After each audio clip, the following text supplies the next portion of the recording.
একটা কথাই মনে পড়ছে, ছি ছি ছি। বাঙালির জীবনে কি আছে? শুধু ভাতা আর রাজনীতি, বোমাবাজি, গালাগালি, ভোট সর্বস্ব জীবন, রাজনীতি সর্বস্ব জীবন। শিক্ষা দীক্ষা কিছু নেই, ভদ্রতা কিছু নেই, বিজ্ঞান বলুন, শিল্প বলুন, ভদ্রতা বলুন, কিচ্ছু নেই বাঙালি জীবনে, কিচ্ছু নেই। নিঃস্ব, বাঙালি আজ নিঃস্ব। একটা বাই ইলেকশন, সেটাও 8-9 মাস হয়তো তার মানে টাইম ফ্রেম। নেক্সট বছর মার্চে এপ্রিলে ভোট হবে। এই যে তার কোনো ভ্যালু নেই, সরকার উল্টাবে না পাল্টাবে না, যার সিট সেই পেয়েছে। তাতে উল্লাস কি না সকেট বোমা। আর পুলিশের কথা যত কম বলা যায় ততই ভালো। সমস্ত খারাপের মূল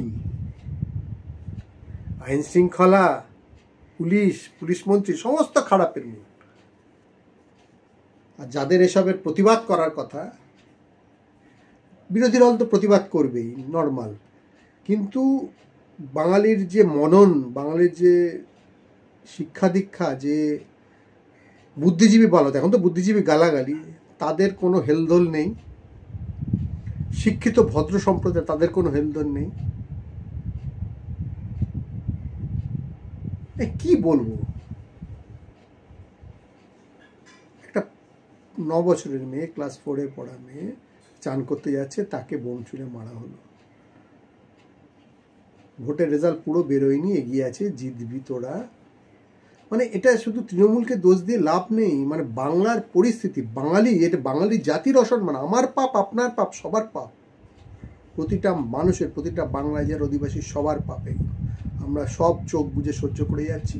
আমরা একটা ভীরু, কাপুরুষ, অশিক্ষিত, বর্বর, মূর্খদের দল এই বাঙালি প্রজাতি। শুধু সংখ্যায় বেড়েছে 10 কোটি মানুষ বলে আর কেউ নেই। মানুষের মতো দেখতে আমরা জন্তু বললেও জন্তুকে গালাগালি দেওয়া হয়।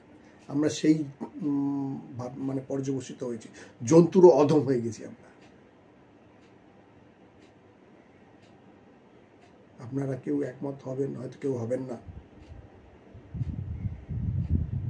সমস্ত কিছুতেই আজকে দেখুন করাপশন, দুর্নীতি, অসভ্যতা, মারামারি, গালাগালি, অসহ্য, মানে অসহনশীলতা। মানে কি বলবো, মানে ভালো গুণ একটাও আছে? আমি তো এখন আর বর্তমান বাংলার কোনো ভালো গুণ কিছু খুঁজে পাই না। আপনারা দেখুন, আপনারা বিচার করবেন আমি ঠিক বললাম কি ভুল বললাম।